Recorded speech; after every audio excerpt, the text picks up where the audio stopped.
Welcome.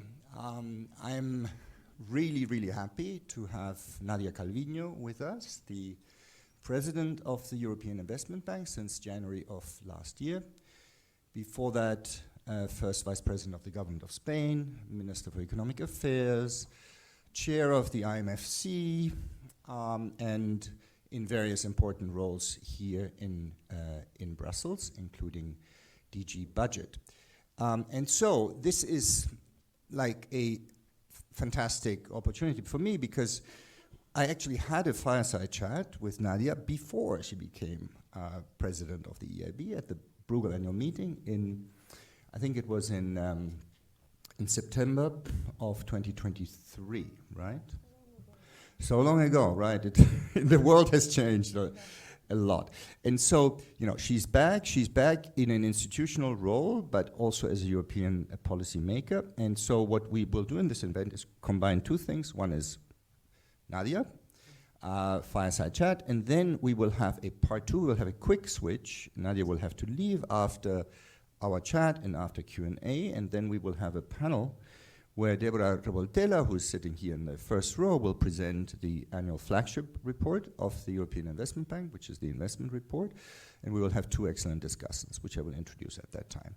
So we're going to jump right in. So you have opportunities to ask questions over Slido. The Slido code is #investment, and so I will be asking a few questions, and then in about 25-30 minutes we will open up to the floor. So first of all, Nadia, welcome, and really thank you for coming. It's a great pleasure. I didn't realize it had been so long since we had our last fireside chat. Indeed, and that's actually sort of the spin of my first question. So the reason why it feels short is because we have both been super busy, right? So time has flown, and you know the reason why we were so super busy is because the world has changed in many ways since September of 23, and so you are in a new role, you took over a new institution, you have started to change that institution, but the institution also has changed in reaction to what is going on the outside. And so can you give us a little bit of a stock take of how you see the EIB today relative to what you were expecting maybe, or how you were seeing it when we last chatted? And to the extent that it's a different institution, how much of this is because of you, how much is because of the world, or because of how you have responded to the world? Well, thank you very much for the opportunity. It's true that it's a good moment to take stock, and from the perspective of the background, I think I like very much an expression that we used in the last couple of weeks, which is, in a world where everything, everywhere, all at once is changing, Europe is a beacon of clarity, confidence, and stability. I had the opportunity to see it very clearly during the spring meetings, and every day, actually, we're seeing that. And in that context, also the role of the European Investment Bank is changing in the sense that we are called every day to do more in different areas. Now, since I arrived, I think that there are two processes which have been launched on substance and on method. Regarding substance, my aim is to have a more strategic European Investment Bank where our investments and our actions are very much aligned with the European priorities and very well ingrained with the priorities and the policy agenda of the European Commission, the European Parliament, so the mandate. And we can go deeper into this. So on substance, a more strategic institution. Regarding the method, an institution which is building strong partnerships, working hand in hand with the European institutions, with the member states, our shareholders, with the network of multilateral development institutions around the world, with the private sector. So these building stronger partnerships and becoming a more efficient institution that can deliver more impact without necessarily growing in terms of size at the same rhythm that we were growing in the past 10 years. That is a more efficient institution, faster, simpler, that is the second part where I think I am launching a number of initiatives that will certainly lead to a more impactful and more efficient EIB in the future. And so these are emphasis in how the bank operates, right? And to some extent, like you said, on strategy, it may also be more focus. This said, you know, we have had, at least from the outside, the EIB engage with European strategic priorities like the green transition, for example, for a while. So can you maybe elaborate a little more on what it actually means to focus more strategically? And then if I can just add a question, you know, one important topic that has come up in the last few months, maybe a little longer, is this issue of defense, where I know the EIB has made an important change in its essentially in broadening its mandate, right? Maybe you can also speak a little bit about that. Yeah, as early as last February, we outlined 8 strategic priorities for the institution. Areas where the EIB was already active, but maybe were not given so much visibility or were not considered to be such a top priority. Climate, as you rightly said, well, the climate bank was a clear top priority for the institution, but maybe the rest were not so visibly outlined from inside the institution and outside. Second priority, technology and innovation. Third, security and defense. Fourth, cohesion. Fifth, agriculture, health and other social infrastructures, having a more focused on a higher, stronger focus on impact when we're talking about our activities outside the EU, and EIB Global focused on impact, and finally contributing to the Capital Markets Union. So these 8 areas were unanimously endorsed by finance ministers and by leaders last year. So we have a very solid basis to say this is where we want to make a difference. And obviously one of the key areas, unfortunately, has been security and defense. I say unfortunately because I think we're all aware that Europe is a peace project. And I think, and it has a clear basis, which has to do with the social market economy, which means that we are also strong believers in having strong societies and having public education and public health, and so strong social infrastructures. Generally, security and defense is not an area where any of the member states would like to have to invest, and yet, right now, the global situation has made it clear that we need to reduce our reliance and our dependence on other parts of the world. And so the European Investment Bank, we enlarged our scope of activities already last spring, in May 2024, and we have enlarged it again this spring, so that we basically are now, we have a very strong pipeline of over 22 projects that currently are being assessed, including pure military projects. So it is military barracks, but it includes also defense, border protection, space, cybersecurity, drones, all sorts of areas where I think the EIB can play an important role in mobilizing investment. Right. So from a sort of, you know, typical economist thinking of where the failure is or where the added value is that the EIB brings to the table, I suppose there are two, right? So there is lending to companies, and I suppose this is mostly young companies that otherwise would be credit constrained, so in an area like drones. But then there's also lending to authorities, right? Local authorities, governments, in the context of infrastructure investment. Is this a fair way of splitting it? So in some sense, some portion of defense-related spending is a subset of what the EIB would do in the context of infrastructure.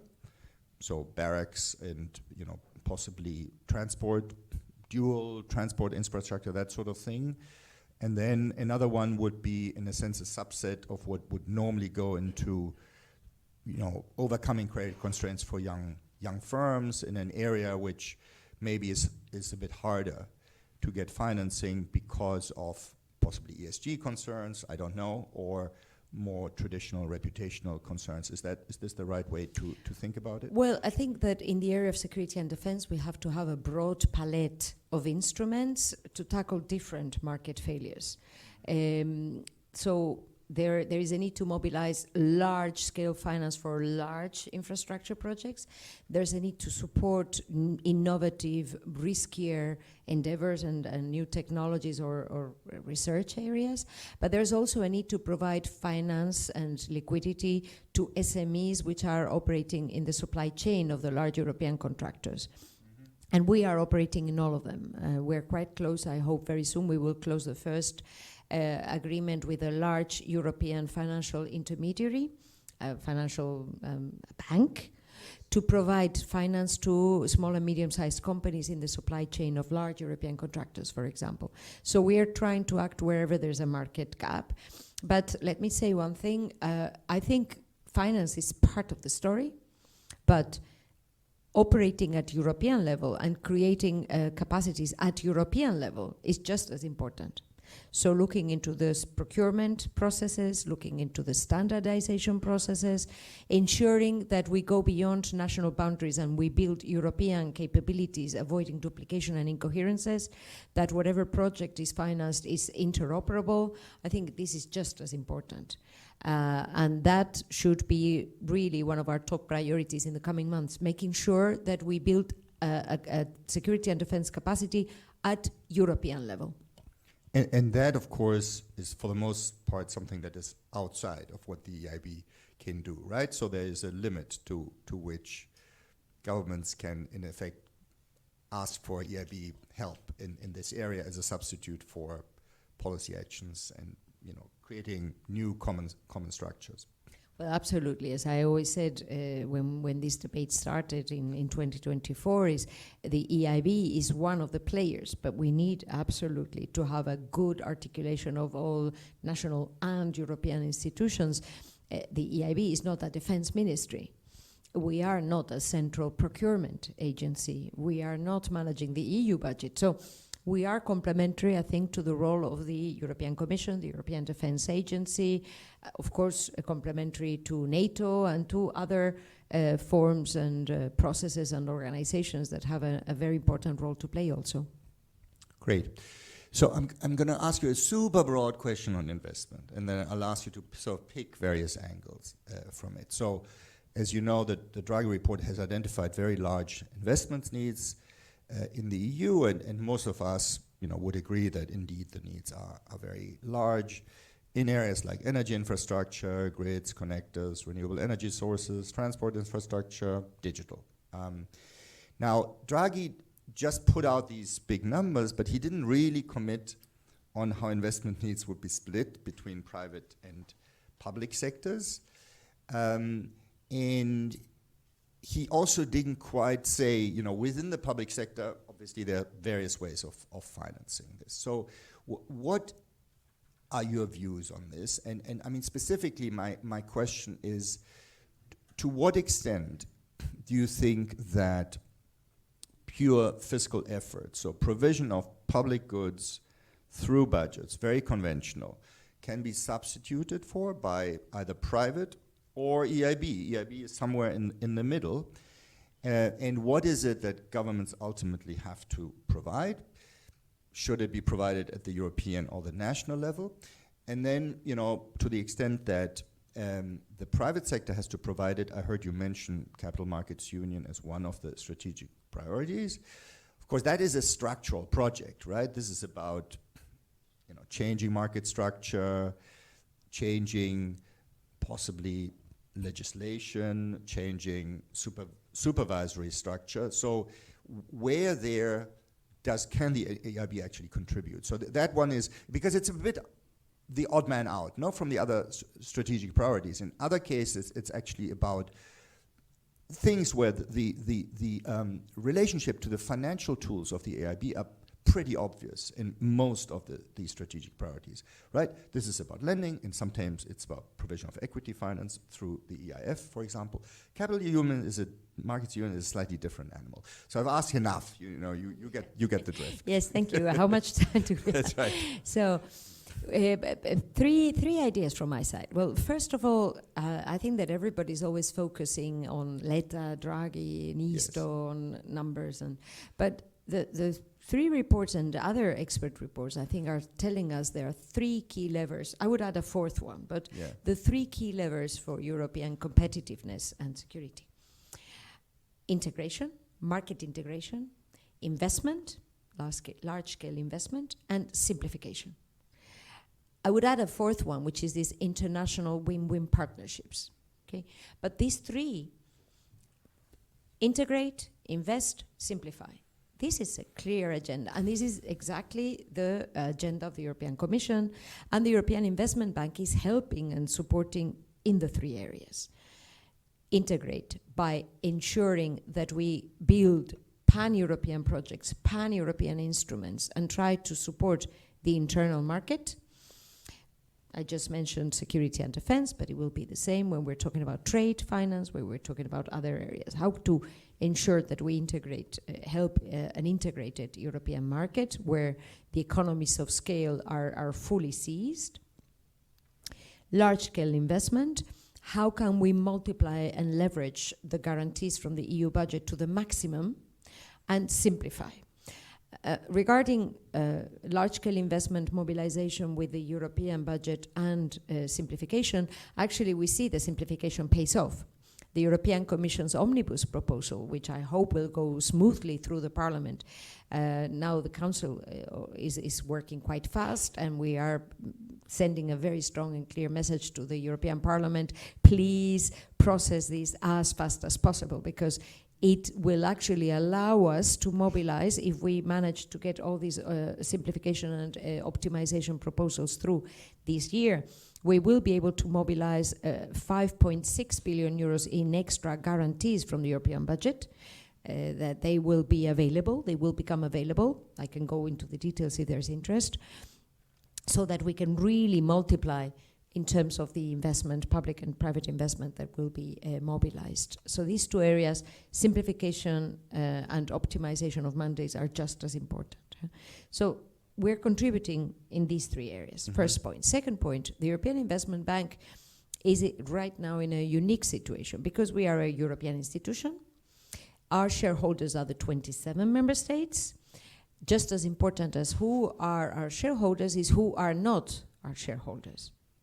So we don't have any other shareholder, as is the case with the other multilateral development institutions. And we are deeply ingrained into the European institutional setting, but also in the network of international multilateral development institutions and financial institutions.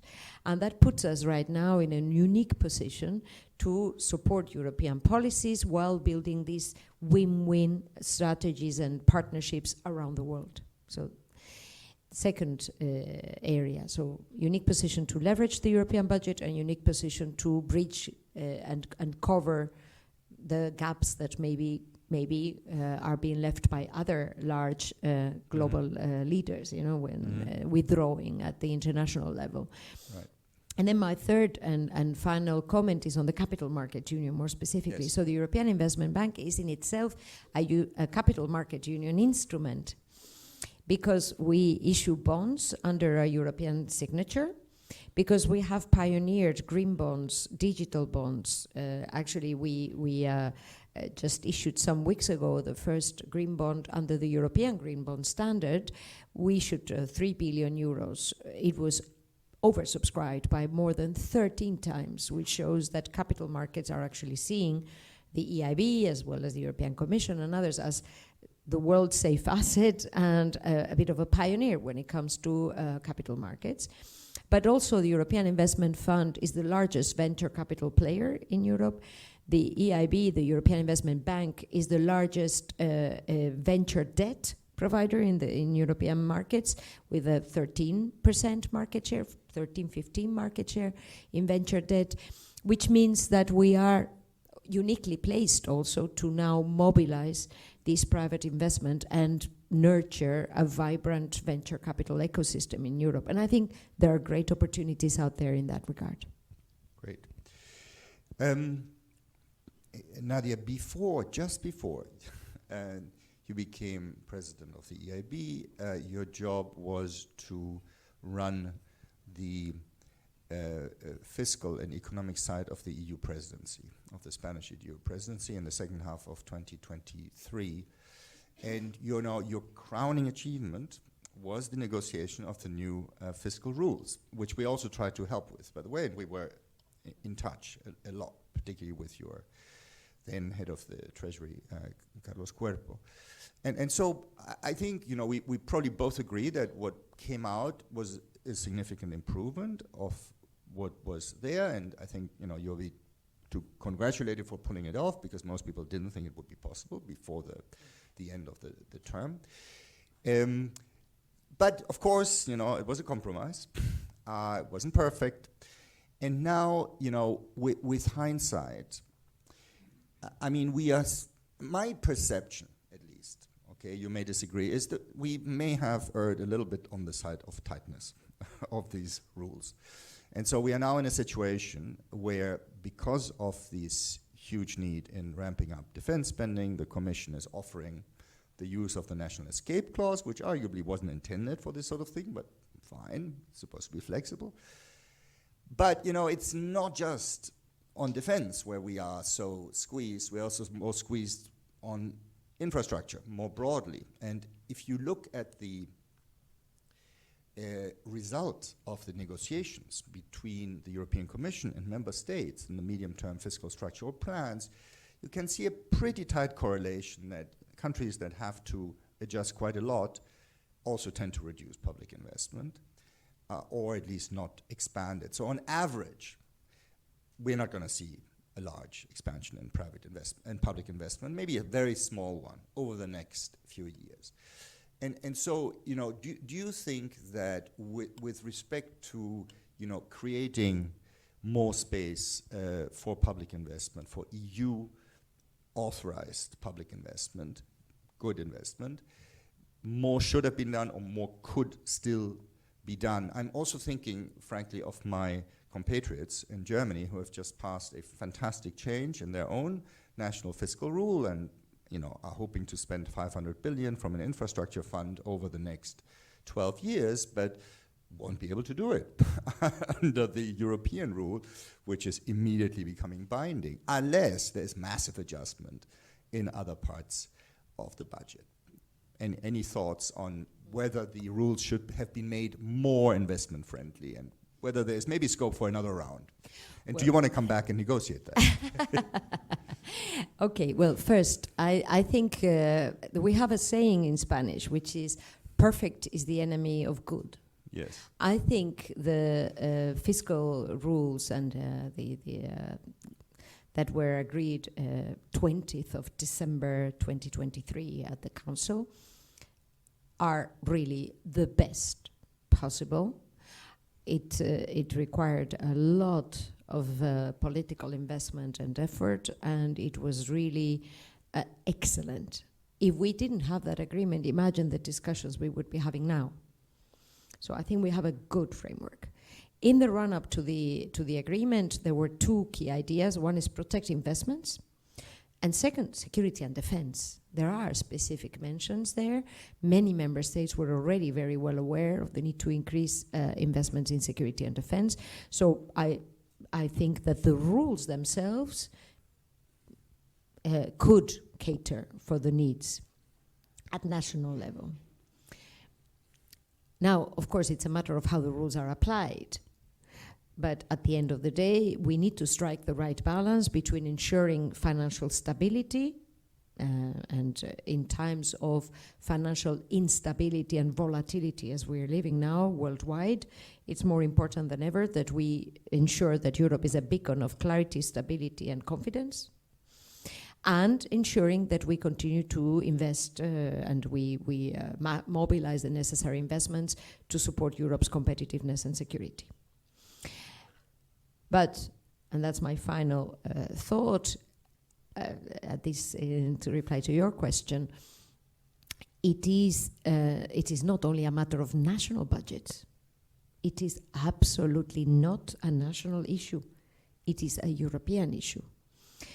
Not only because of efficiency reasons and economic reasons, that of course it makes much more sense to put together our capabilities and our investment, mobilize it at European level. That is what's going to bring us the strongest capacities when it comes to security and defense. But also because we need to ensure peace in Europe for the next 80 years, now that we have just celebrated the end of World War II. So I think from all perspectives, economic and political and social perspectives, it is imperative that we develop a European capability. And we do not only focus on national investments when it comes to security and defense. Sorry to be a bit dramatic, but I strongly believe what I just said. Absolutely, absolutely. Okay, final question, then we go to Slido and the floor, and we also have actually two quite good ones up there. So this is, you have touched on this when you talked about partnerships, including with other multilateral institutions. So there is a sense that the EU needs to rethink its foreign economic policy, which is a term that Draghi coined. But in the Draghi report, this term is actually defined very narrowly. So that the chapter on this focus almost exclusively on supply chain diversification, reduction of dependency, so economic security, right?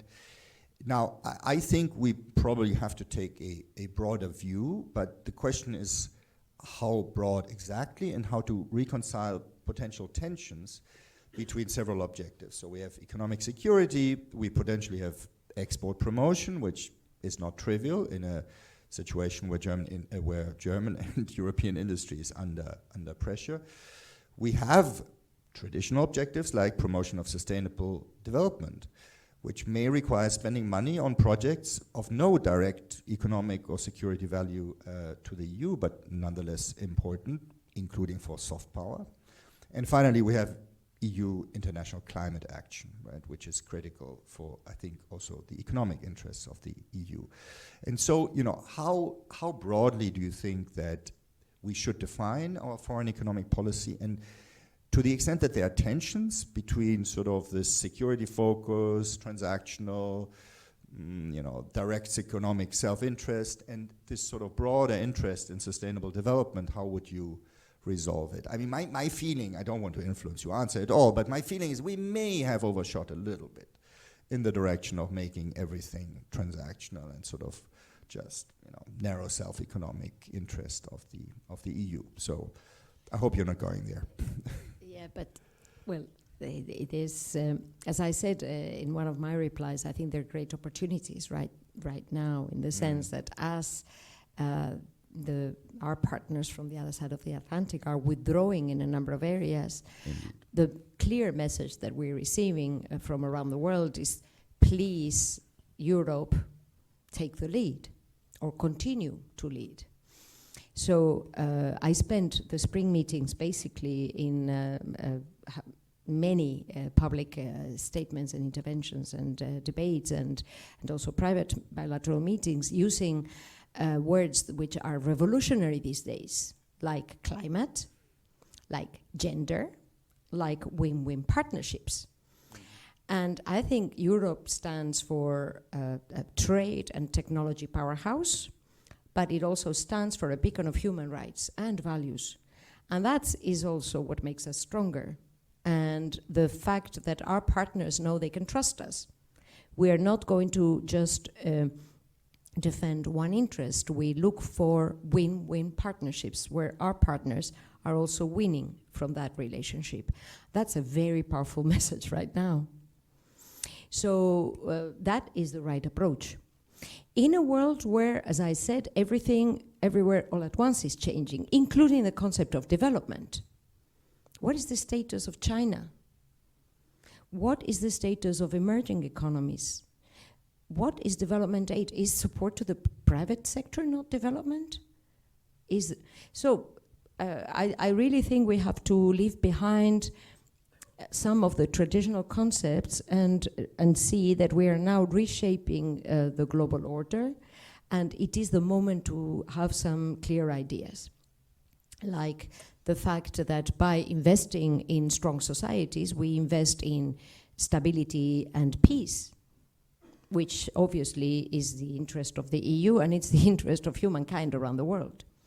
That by investing in the green transition around the world, we are investing in our own future and our children's future. So I don't think it's so complicated, Jeromin, to actually see the broad picture. No, what is more interesting is how to focus our scarce resources. Yes. That's why I said priority number 7 for the European Investment Bank is an impact-focused global action. So we will try to maximize our impact with each of these investments. For example, focusing on key water infrastructures. When we're talking Africa, when we're talking about Central Asia, water infrastructures. So in the run-up to the meeting in Sevilla, the Finance for Development meeting in Sevilla beginning of July, which is very important for Europe to be there present and send a strong message together with the United Nations, we will be publishing a joint report on water with the other multilateral development institutions to explain what we're doing on the ground. For example, cooperating with the Vaccine Alliance and the WHO on vaccine production capabilities in Africa. By financing and providing the finance for a number of vaccine production facilities, the impact is enormous. For example, partnering in Latin America, also supporting Mercosur and the Mexico agreement and Chile agreements to see how we can support the necessary connectivity, north-south connectivity of the continent when it comes to energy, when it comes to transport, so that we support these strategic priorities. So that is, in my view, what focusing on impact and being more strategic means when talking about global activities. Thank you. We should go and give us others a chance. So we have two actually very good questions on the Slido. I think the second one on defense you have to some extent addressed, but feel free. It's about national and regional. I don't know whether you think of the EIB as being regional or not, but the national ones is something we have not discussed, so financing of defense. And then there is this generic theme that well, we made this point in several papers, and others have made the point, which is that the EIB is, quote unquote, or has been too conservative. So we have not actually spoken about that, so if you want to say something about that would be great. Now, I usually pool questions, so you have the opportunity to ignore a few. So is there anything else from the floor? Yes, let's go the gentleman at the back first, and then let's get the gentleman at the front. No,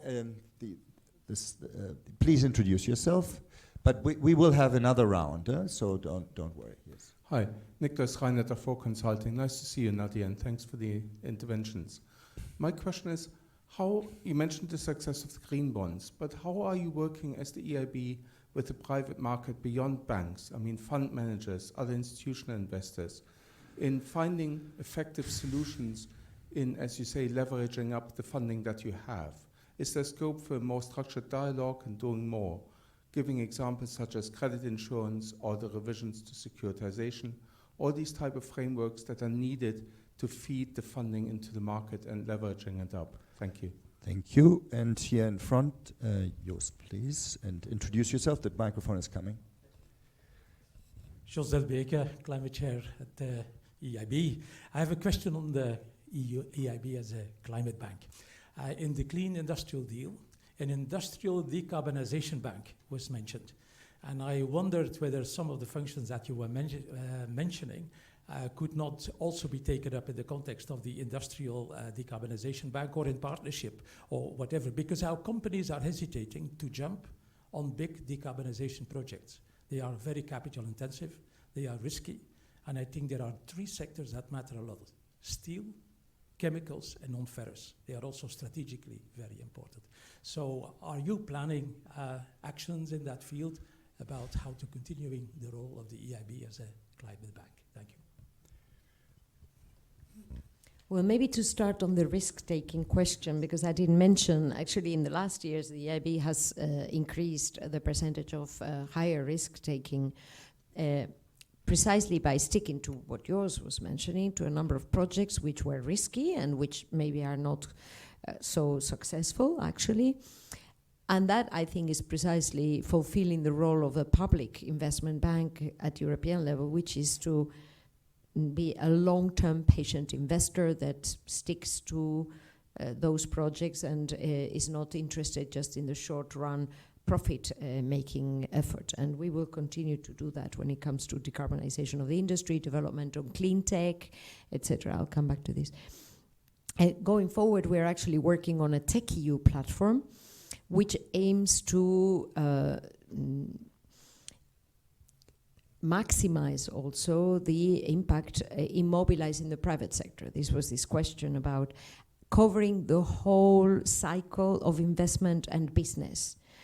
So what we're trying is to pull together under this one-stop shop a project, all public instruments at European level that go from the European Research Council grants to the European Investment Innovation Council direct equity investments, our own indirect equity investment through investment funds, partnering with private institutional investors, venture debt, scale-up debt, exit. So we're seeing how to maximize the potential we have for mobilizing private capital, including through an increased, more intense engagement with insurance companies, pension funds, and other institutional non-profit foundations, etc. And so we're working very much in that area of how to increase our risk-taking and filling the gaps in the market, while, of course, preserving our stellar AAA rating. Let's be very clear about it, too. I think that, this is basically the 2 or 3 questions. And just to mention on the role of national public banks, we have gathered and we've started to meet with the national promotional banks to see how we can bring our firepower together so that we make sure that we're just as efficient as possible in financing also new priorities like security and defense, but also trade finance, circular economy, etc. Thank you. Let's take a second and final round. The lady at the back, please, and then the gentleman here in the middle row, and then we have to go to the other side of the room because otherwise we'll be lopsided. Please go ahead and introduce yourself, please. Good morning, Maria Vassiliou, Greek newspaper, Tanea. You stressed actually that it is imperative to develop a European capability in defense. So I'm wondering whether this statement reflects an ambition by the EIB to become also large in defense. Even though you have a relatively conservative stance so far, is this actually, is there a hidden ambition that the EIB could become also large in defense, as in climate? Thank you. You can actually combine that question with the third one here, which is also about volume. Please go ahead in the middle. Thanks a lot. I'm Stefano Spinaci from the European Parliamentary Research Service. Thanks, President, and thanks to EIB also, especially on social infrastructure. I think it's a good aim for the future. I have 2 questions mainly. So it seems, the EIB is switching from being a climate bank to a geopolitical bank, or anyway, the financial arm of geopolitical European Union.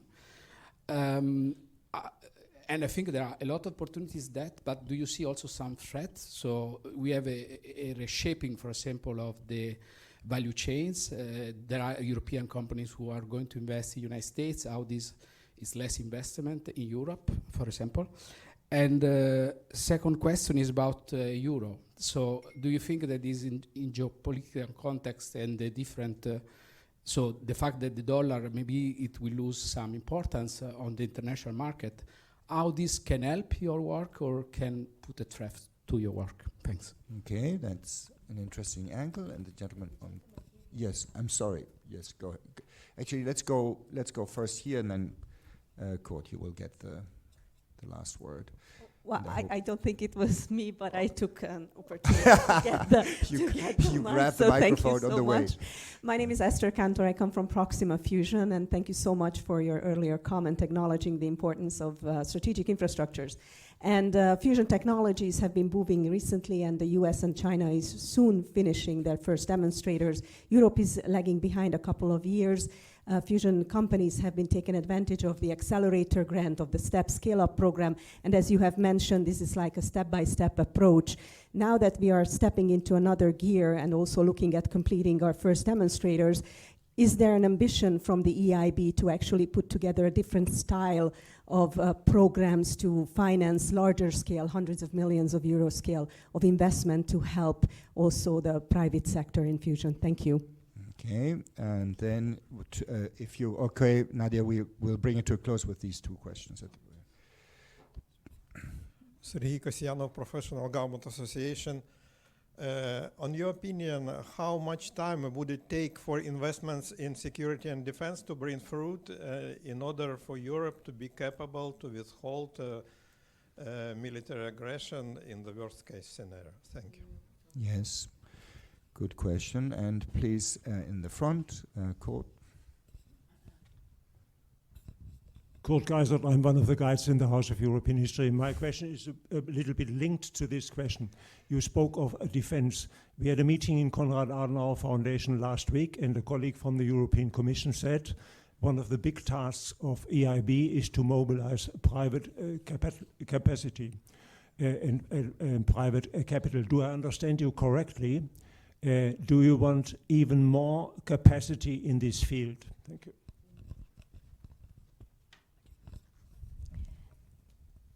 Well, we've been very clear since February last year when we put forward our strategic priorities that our intention was to step up our support to Europe's security and defense capabilities.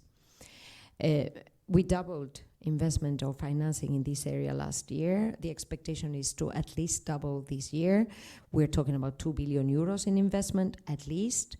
What we see is that thanks to our proactive approach last year, we've done a roadshow to almost all member states, discussed with industry to see where the market failures are and where our role can make a difference. The defense ministries, security and interior ministries, finance ministries. Thanks to these proactive approaches, I was saying we have a robust pipeline of 22 projects. And recently, in last couple of months ago, we enlarged the scope of projects to be financed, to be able to finance pure military, and this was endorsed by our board.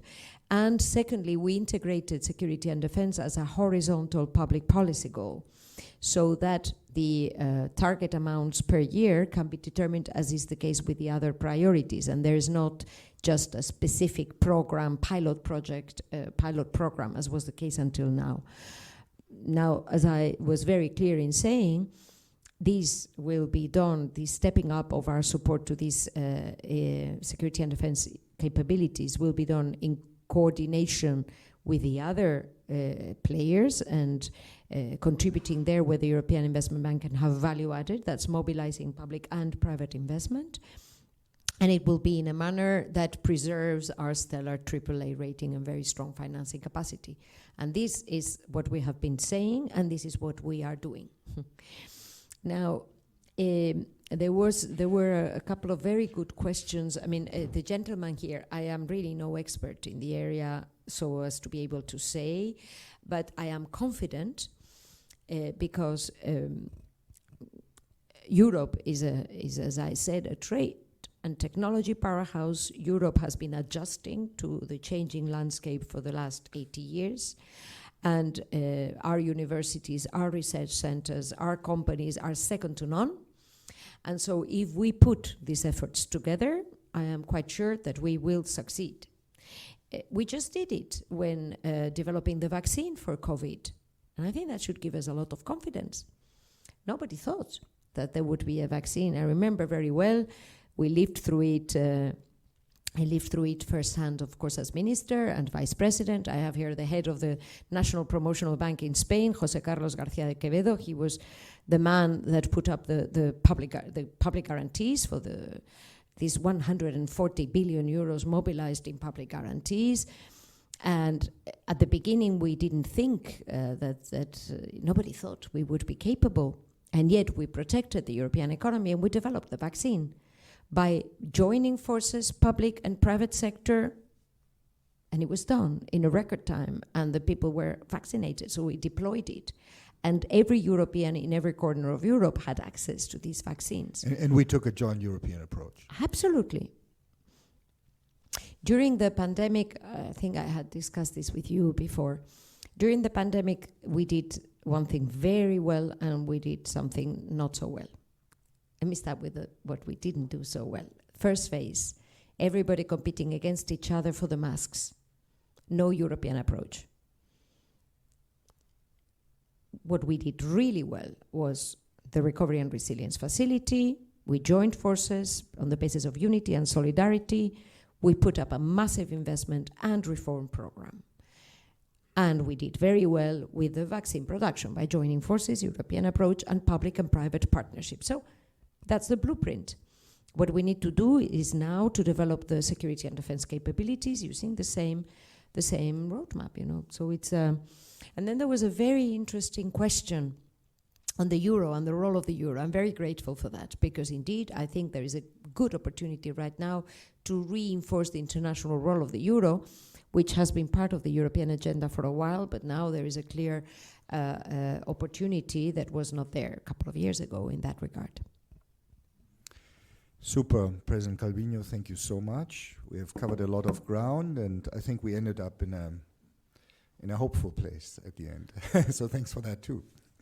Thank you very much. So we will let President Calviño go now, and I would now invite Debora Revoltella, the Chief Economist of the EIB, to come up to the podium and maybe take President Calviño's seat, if that's okay. Gracias. And can I also have Charles Weimüller and Maria de Merzis? So I suggest you sit there, and we will have maybe Charles next to Debora and Maria here next to me. So we are now going to go into a presentation of the EIB transition report. So Debora will kindly present from her chair, and then we will have two sets of quick discussions and a round of questions and answers. Debora, floor is yours.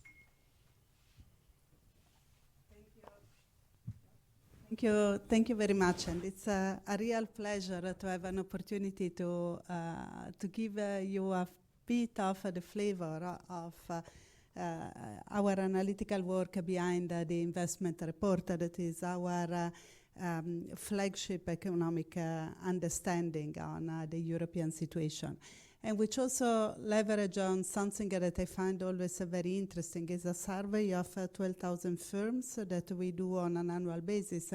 So in fact, it's coming from hard data, work with hard data, but also this special flavor of what firms think and do. And this is the survey run last summer, part in the report, but it's a revolving thing. So we are on the field now, and it's very interesting also to, we have the flexibility to adjust it, and from time to time we have the adjustment of value chains or other elements that are quite interesting. So I start with the general feeling. Of course, it's a period of substantial change, and we all know, and the substantial change at the global level really means, first of all, uncertainty on even unpredictability of policies, and I think unpredictability is even worse than uncertainty, nuances, but I think that's the situation.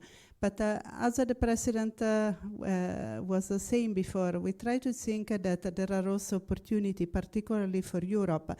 It's a huge challenge, but there is an opportunity if Europe manages to develop a rule that is a third powerhouse, if you want, in between US, that is somehow declining in this global attraction rule, and on the other side, China and the East. So there is an opportunity for Europe, and the point is how to get the opportunity being realized. Then in terms of priorities in our report, we really come as nothing too new, if you want, security, but also competitiveness. And we think that in this global transformation side, in fact, Europe is emerging a little bit like the safe harbor for global relationship. We still need, in order to make it really developing, to have a strong investment in the security and defense side, but also thinking at the competitiveness. So the whole agenda of competitive is not out at all. It's actually a key element of the new positioning for Europe. And all of this means accelerating in investment. That's why in our policy toolkit, we come saying integration, simplification, innovation. You heard it from the presidents. But also there are 2 points where we really feel it's important to put again the pressure in terms of messaging. On the one side, the net zero transition. Globally and also from the US side, you kind of perceive a sense of fatigue, and the IMF, we were all thinking, talking to the IMF, World Bank, the word climate is not anymore fashionable. You shouldn't consider that. But I think particularly on the European side, we should consider that being energy importer, for us it's a matter of our own interest to develop the energy market, to have develop sustainable energy solutions for Europe on the one side, and I see some nice yes coming from there. And it's really our own interest. So the railing on the agenda is a no-go for European interest. And the other thing that I will show in a moment, and I would really like to hear the business perspective on that, is that actually there is a lot of talking of China taking over in some key green technologies. But we also think that Europe, with all the areas in which it lost in terms of competitiveness, on green technology is not doing badly. And I will show something in that perspective. And also on the social side, I think at the end, our social model is an enabler for many aspects. So when I look at the policy toolkit, I think integration, simplification, innovation, but also leveraging the green leadership and social model of Europe. And then the last point, that it's on public intervention.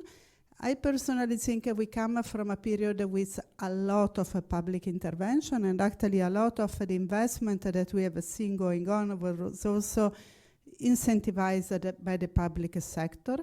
I think there is an opportunity for doing even better, and what we find out in our analysis is that actually what works best in terms of public support to firms is when the public support is targeted to policy objective and when it's developed on a European basis. So we have it on the data really coming out from econometric analysis, but I think this is something important to keep in mind, because the resources are not infinitive and you really want to use them in the best way for the market. So those are the main message. I will go very quickly because I have a lot of slides, but I just wanted to give you the flavor. But because the objective is the dialogue, the debate, I will really go fast. So this is not in the report, but I saw that it was necessary to start with this. The big thing in terms of uncertainty, and uncertainty is coming US side and European side. US is much stronger. If you see the red dot is the US. But also what you see is that we are at a level of economic policy uncertainty that are unseen in the last many years. And actually it's quite interesting because we come from a period in which we have a lot of shocks. So we are in a period of uncertainty that is even worse despite all the shocks that we have seen. Then the whole issue on trade balances. Here we were plotting the extra-EU trade balance in goods and services, and also vis-a-vis China and the US. it's not because personally or as economists we think that the trade balance should be a policy objective, but that's a policy objective on the US, so indirectly will influence our policy objective. And on that side, I think the fact that Europe is an open trade economy and as surpluses will affect our policy because we will be on the receiving side until the US is satisfied on the adjustments. So I think it's not our own objective to come to a balanced solution. We see the benefits, but its own reflection will affect us until that moment. But then the third point is something that the President was alluding before, and we are looking a lot at that. So it may be the starting of a turning point. And the start of the turning point is that when all the shocks come up at the global level, the tariff, etc., in terms of financial markets, what we have started to see is a reaction in the US, negative reaction, much less in Europe, and no opening of spreads in Europe. So on the euro point of view, the discussion is, are we witnessing acceleration of the rebalancing toward, if you want, a multi-currency global world, etc., dollar probably losing a bit, and it's an opportunity for Europe? I think we may be in that situation. At least the market are betting on the euro managing to the US declining and euro maybe strengthening, but it's a long road in terms of currency, where Europe can also will not go much further only with the currency side, but it has to come also in terms of global attraction power, anchoring for trade, for emerging market, etc. And what I find quite interesting is that Europe is working very much in terms of strengthening a new trade partnership with the Mercosur, with other parts of the world. So trying to develop this rule that is a more international rule of Europe overall, not only of the euro or Europe. So that's, if you want to keep the positive spin on what we are seeing, it's a huge opportunity for Europe, for the euro, and for the global power and global international relation of Europe, with all the challenge that we all know. But that's kind of the positive spin to the discussion. If we look at going back at the main message, I think we come for a period of huge need of investment, what's happening to investment. And I think here are two messages. We come from the pandemic energy shock in which investment dynamics were strong. We all know the cyclical dynamics. Then investment was kind of relatively weak, only dependent on the public sector component. Now it's getting back somehow, but it's still not very dynamic investment activities. We were looking over the last years, actually, when in history in Europe we saw investment accelerations that were sustained for a few years. It always came up that it's not only on the supply, not only coming from policy intervention, it's actually coming from a moment of a structural change of the economy, which open business opportunity, and then investment is picking up. And that's what we are trying to show. So the single market creation was a period of new business opportunity, new investment, somehow euro adoption with all the pros and cons of what happened. The enlargement to the east was a huge period. And the last one, we think it's a mix, I think. We think there is a lot of the Green Deal part. So also the transformation of the energy market, etc., recovery and resilience facility behind that. The message is, yes, we probably need public investment to continue to support the private investment, but you also need the structural shift that makes investment opportunity, generates investment opportunity and the private sector to invest. So the two cannot be substituted. The public money cannot do it all. Saying that, and what we think in terms of European integration and simplification, and the point, and that's, I go really fast because I think most of this, you have seen it from our analysis or other analysis coming up. The first one is coming from our survey, key barriers for investment for the European firms is always energy cost, uncertainty, and lack of skills. It's coming up consistently over the year, and this is a pre-Trump, is uncertainty pre-Trump, so it can only be worse on the firm side.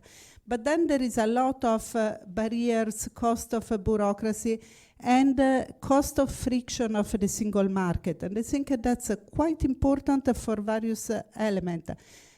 So in our survey, we ask firms, if you export to another European country, do you face barriers just exporting to another EU member state? 60% of firms say yes. It should be 0. It's 60%. So the point is this friction on the single market still remain a constraint to the functioning of the single market. And actually, it's you can see on the positive side that in a moment like this, you could further exploit the single market as a driver for opportunities for Europe.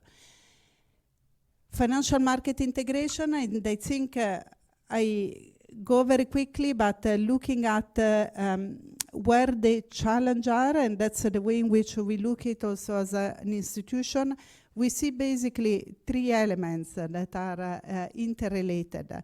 On the one side, households that are in Europe saving very much into, you don't see it, but the blue one is cash and deposits, so very traditional form of savings, which also means that the returns are low and you have to worry for your pension, very basic. The second point is pension and insurance corporations that actually are investing a little in equity, and when they do it, for pension funds it's a lot of investment in the rest of the world. Maybe now it's slowly changing with this reshift out of dollar, but it still is the dominant part. What I find is even more interesting is the insurance corporations, because they invest a lot with a domestic bias. And the question is why there is this domestic bias and very little investment in the rest of the European market. And that's actually comes again with some friction in the market that allows some preferences of domestic investment also for the insurance sector. But then why is it a problem? Because, and that's the last side, this is what happens to start-up and scale-up firms, but you see it also in terms of equity investment for companies, because you don't have this transformation from the saving into equity investment. And that's the last point is a study that we published last year, actually looking at the scale-up firms, the rising in capital in Europe versus the US. And what you see that after 10 years, they basically rise 50% of the financing. On our side, as an institution, the president was mentioning, we are working a lot toward this last part of the story. So trying to have more financing for scale up in place and easier access to this financing. We are trying to look at a European instrument for pension funds in the insurance, but there is also a lot on the other side, so on the household side, on the transformation. And this is huge in terms of if we want to have this kind of investment in innovation taking place, we really need this process of capital market union to work. The last two quickly, so 2 things. I was saying we can leverage on something good that is happening on Europe. And here I know that there will be, you can see the glass half full or half empty, and I look at the half full. Innovation. Europe on green technology actually is one of the few areas in which Europe has been decent in the innovation point of view. The first graph is trying to look at a network of collaboration network. In green technology, Europe is still at the center. Actually, people want to collaborate with Europe. In the whole image of European innovation where there are a lot of gaps, I think this is something good to leverage on. So the fact of having attraction capacity and being at the center of innovation networks. The second one is the growth in export market for 5 green technologies. We went very granular on the data. What you see, yes, China very strong export capacity, but also Europe is taking the opportunity of a growing market. So the challenge is to find the good equilibrium, but actually Europe this is one of the sectors in which Europe still keep some leverage. On the social side, actually, this is 2 points. We were trying to look at the advantage in terms of long-term GDP growth if you manage to attract to the labor force women, low-educated men and women from a low-educated environment, etc. So you have a further potential in Europe using the social market for upside, also leveraging on untapped social involvement. And the last point, maximizing European resources. I think on the one side, we think that this focus on financial instrument is very important, particularly from the next MFF. We have a good track record, and I think it's a way for really having the private sector contributing to the objective on the policy point of view. But I go quickly, and I show the last point, what I was saying. When in our survey, we ask firms if they receive a policy support. It can be either in the form of finance at a concessional term or subsidies. And those, they can be targeted or untargeted. What we find out is that actually when they are targeted, the ex-post effect on the firms is actually strong and significant. When they are not targeted, it's not always significant. So the point is really that if you want to have a policy objective, you really have to put a label and check that the firms do what you are asking them to do. And then the public money go for an objective, and the effect on the firms, until what we see in our sample of 12,500 firms, is there. The second point is on a European instrument rather than national one. The message that we have is every time you do policy support to firms, you somehow distort the market. You have the positive effect, but you also distort the market. And then if you do it at the national level rather than European level, you have a bigger distortion. So you minimize the distortion if it's done at the European level. And the other point is that where you do more distortion at the national level is in mid-tech sectors. Somehow, I think my reading is in a high-tech, maybe we all do the right things. In mid-tech is where at the national level a lot of different interests came in. So just to conclude, because it was super long, but I think it's important to say that if more support to the private sector is coming, for us it has to be targeted and it has to be European.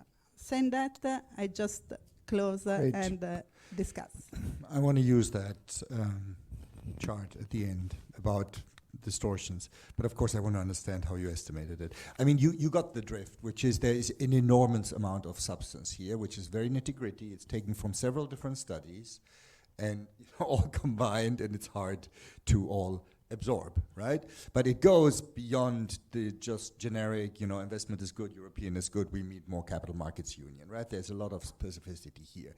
So thank God we have 2 discussants to help us unpack this. So this is my friend and former colleague, Maria de Mercis, senior fellow at Bruegel, deputy director of Bruegel, and even interim director of Bruegel at some point, and now since September of last year, the head of the European economics team at the conference board here in Brussels. And then we have Charles Weimüller, who is the chief economist of EDF and was before that one of the main economic advisors to President Macron of France. So let's go with Maria first, please. Thank you. Thank you for the opportunity also to participate and listen to President Calviño and to Debora, of course. So as you said here, there's just a lot of information here, yeah? And in the report itself, there's a lot of information. I just wanted to maybe start with the good news, and that is also agree entirely with what Debora said on the green, on our advances on all things that have to do with the green transition. I had the pleasure of being last week in the Climate Week that Jos Delbeke organized at the EUI together with Simone Tagliapetra.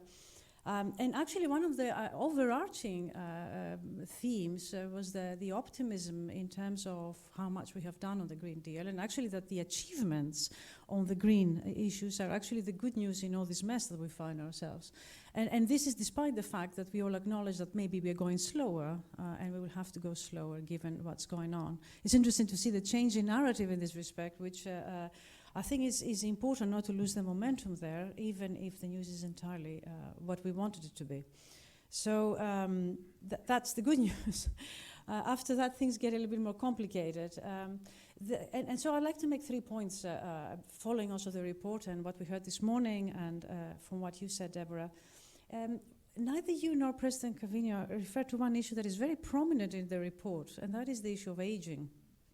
You haven't really talked about aging. It's actually, in my view, is probably the most difficult problem to solve. Yes, we want peace, that's why we invest in defense. Yes, we want the climate transition, but we need people, and without people. And we've seen the graphs from the Draghi report, both in Europe and, of course, in China. You see the demographic problem in China. But the fact of the matter is we are aging, and by the end of the century, there will be a lot fewer of us to meet the needs. So what kind of productivity are we talking about if we don't have the people? And the funny thing about this, in fact, not funny at all actually, but the interesting thing about this is that policy doesn't really do much about it. We're not talking about what we need to do. Do we need it at the country level? What is it that we do? What is it that we need in this respect? All of the productivity issues that we need to tackle without people would be impossible. And it's really regrettable that aging is not in one of the top priorities, together, of course, with the green transition, together with all the strategic initiatives that we need to make. So that's unfortunately, my point number one. My second point on investments, I need to talk about finance, because it always comes down to finance. And yes, we can do more on the non-finance part, and please do, and as fast as possible. But when it comes to finance, things get more difficult. Yeah. The first one I make, and I'm sorry, I've made this point many times, but I need to make it again because it's still very relevant. And that is that, in my view, CMU, Savings Investment Unit, is not a solution. At least it's not a solution at the time horizon that we need it. Yes, please advance with anything that we need to do with CMU, but in the next few years, we are going to make very little progress on the CMU. And that leaves us with a very important problem, which is private investment. And we've heard some of the questions also on the first round. How are we going to attract private money? Now, I have been a big proponent, and colleagues here, of the EIB doing more. And I'm delighted that the EIB is doing that. We've had issues of philanthropy actually doing more. Interesting, last week also in Florence, there was a philanthropic associations being there, as if, yes, we need everything we can, but at the end of the day, without private money, the fiscal, we'll talk about that, the fiscal issues are constrained, yeah? So how are we going to get the private sector, how are we going to convince the private sector to do more? And again, the EIB can, of course, if the EIB does a little bit more, you can make a big difference. So therefore, being very vocal about this issue. 55% of all the foreign direct investment in the US is still the #1 destination for foreign direct investment. 55% of foreign direct investment comes from Europe. Yeah. We don't know where Trump is going to land on all the things that he's doing, but we know that he wants more money to come into the US. Yeah. This isn't good news for us. This just isn't. So we have, and what is the incentives that we are going to build to encourage the private sector to do more? It's just not, it's not in the policy agenda. We want concrete stuff. And we don't want it in the 5-year horizon, we don't want it in the 10-year horizon, although please do, also because you need the fundamentals. But what are we going to do in the next 3 years? What are the things, what are we going to do?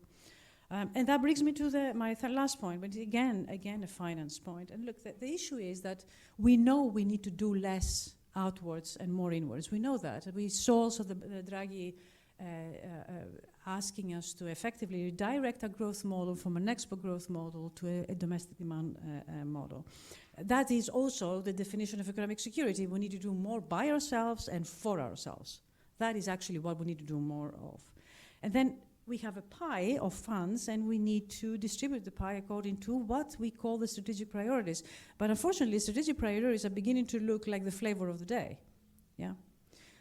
What is extremely regrettable is that we managed to have a golden rule for defense also within a few months, and we never had a golden rule for green investments. Yeah.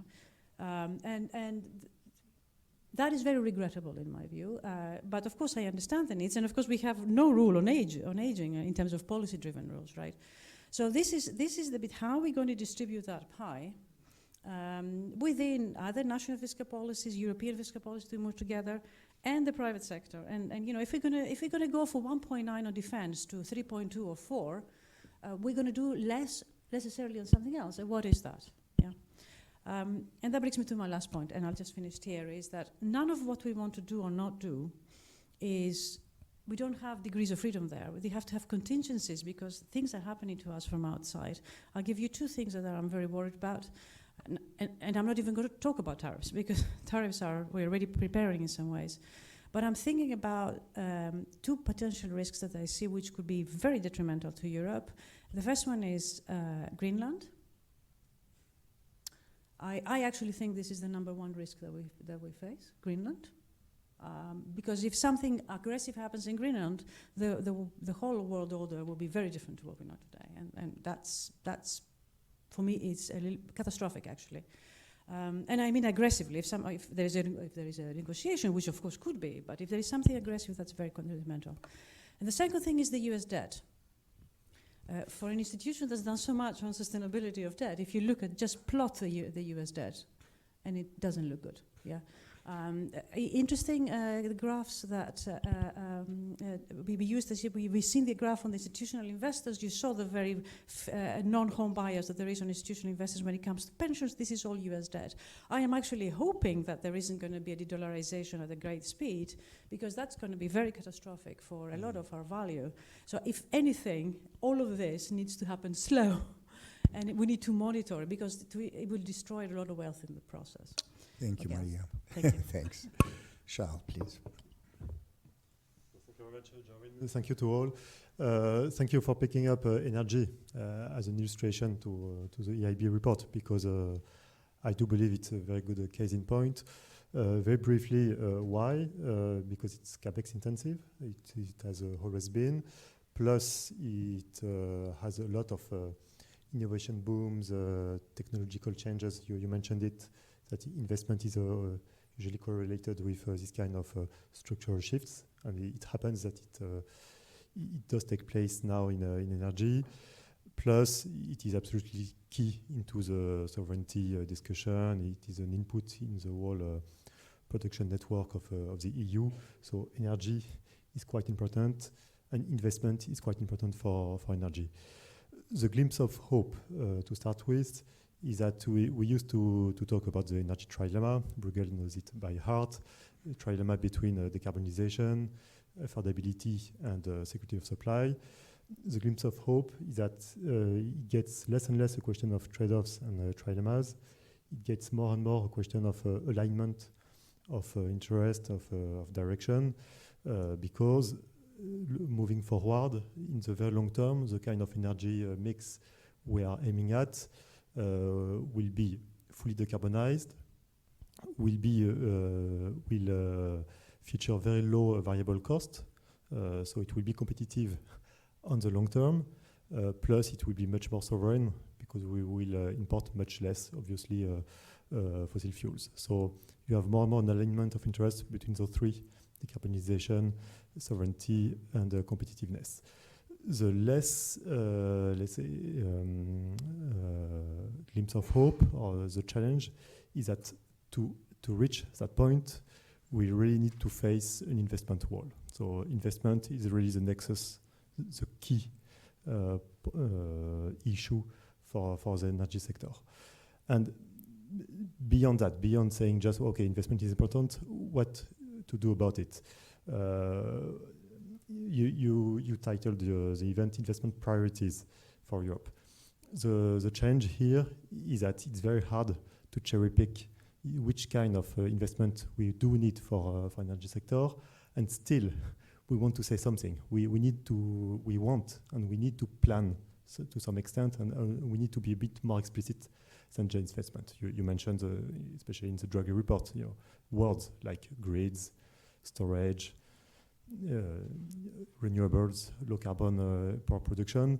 But here there's a key trade-off between planning and markets, and leaving to the markets, because to some extent you want to stay a bit technological neutral, because you want to let market forces decide in a decentralized way the investment decisions.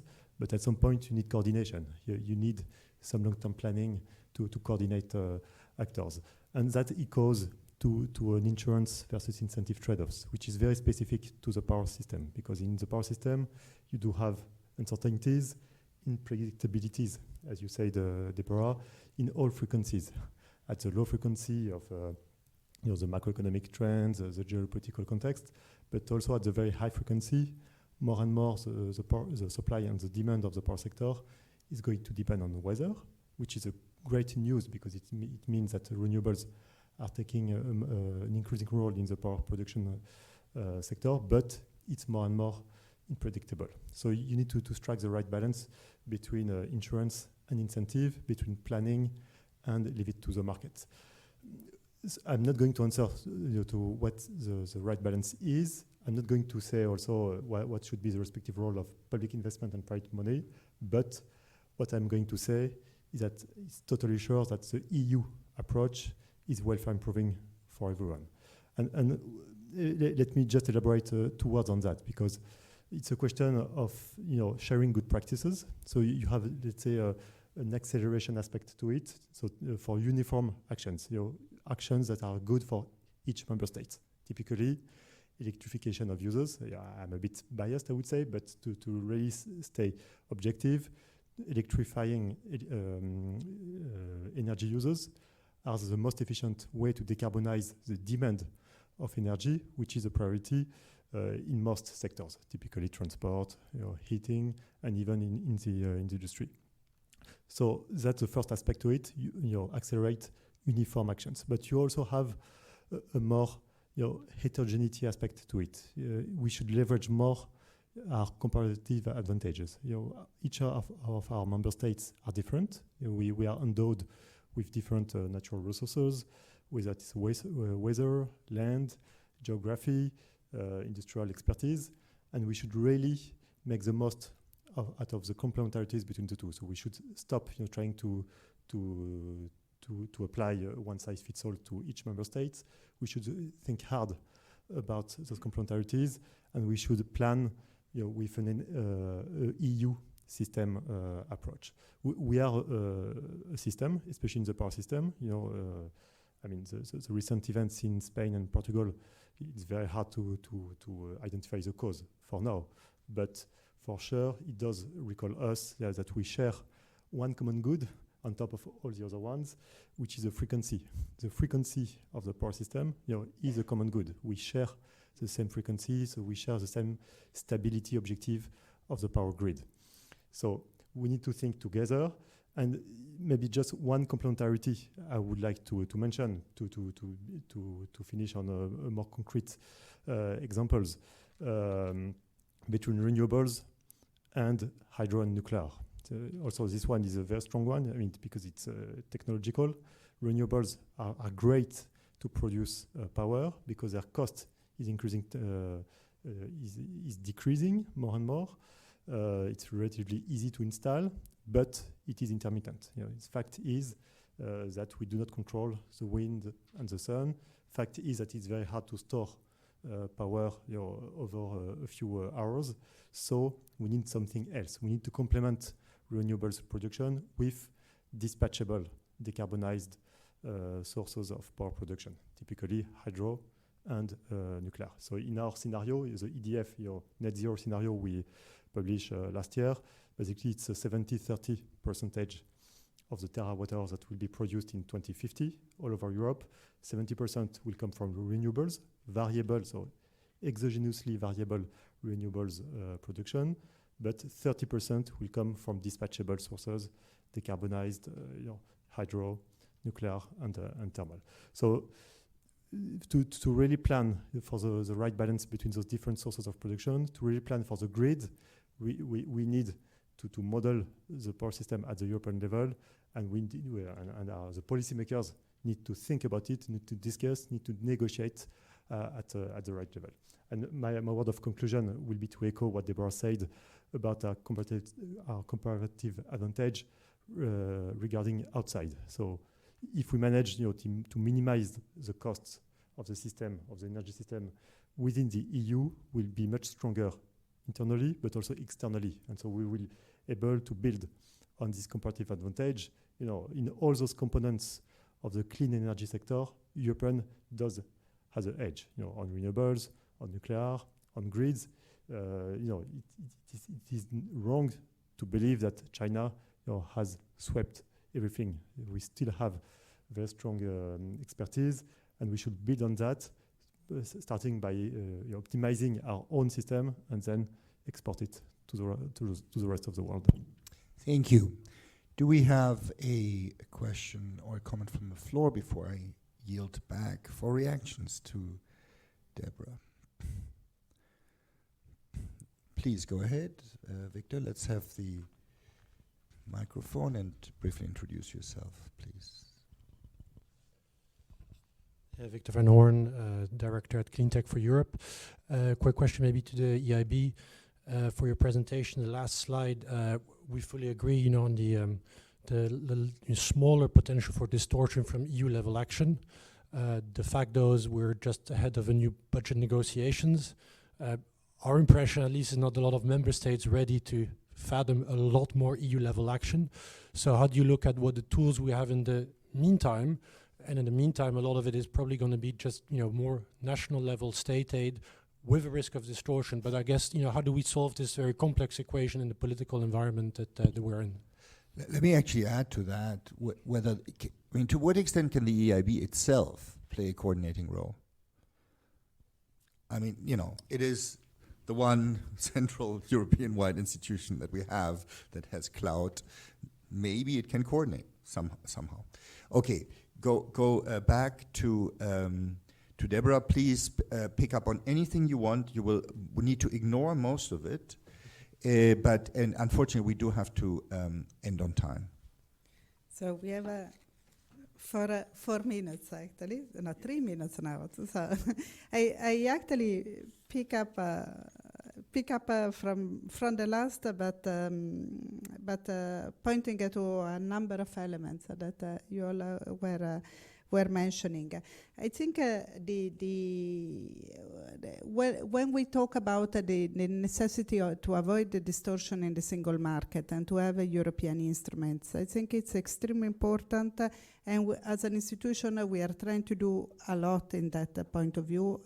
Also now thinking at on the trade side, if there are instruments that we may put in place in order to avoid a lot of support at the national level and to have something more uniform in terms of support. And I think that actually in the next MFF, the more we can come up with instruments or reinforce things like the InvestEU, a larger InvestEU, single instruments that allow the efficiency of this instrument and also the distribution at the European level, that's really what we are trying to do as an institution. So more and more concentrated instruments, larger instruments, and available all over at the European level. That's what we are trying to do, exactly because we see that the competition in the internal market is actually affected otherwise by different availability of support measures for single countries. We are also working with the national promotional banks or institutions, so it's not that we don't do it, but we think that there should be instruments that make sure that the same thing you can offer everywhere in Europe. So it's not only coming from the national level, but you try to deploy even with a national promotional bank, but in a uniform way, the same level of support. The other thing that I always have in mind, and this comes with some of the comment of Maria, and also on the energy market in particular. There is the huge issue on how you develop the project of common interest. And I think we still have to find a real model of how you do it. And I think it comes on the planning of the system, and I think what you were saying on the energy market is particularly important. I think it's the part where we should really have a planning of a system that goes behind it. It may take into account the national specificities, etc., but you should look at the system, how it really works. And the RRF, which surprised on the upside in terms of delivery, I think most of us at the beginning were more concerned, etc., didn't really find a way for dealing with this project of common interest, if you want, but also planning at the European level. And that's the next step that at the European level we have to discuss. I don't think it's necessary a rule for an institution like us. We're trying to be, we are not a project promoters, so I think it's more a rule for the Commission to really try to design systems that work, energy market, I don't know, digitalization, whatever, etc., and then you can implement. But that's, I think it's one of the biggest challenges that we still have in Europe, if we wanted to have a competitive single market and basis. And then on the on aging, I fully agree. I fully agree that it's I think that's also at the end is migration policies, is attracting people to the labor market, etc. But as well, it's something where more European thinking would be much better. Debora, thank you so much. Charles, Maria, it was very intense, but we can read the report. And best of luck, and thank you again. Bye. Thank you.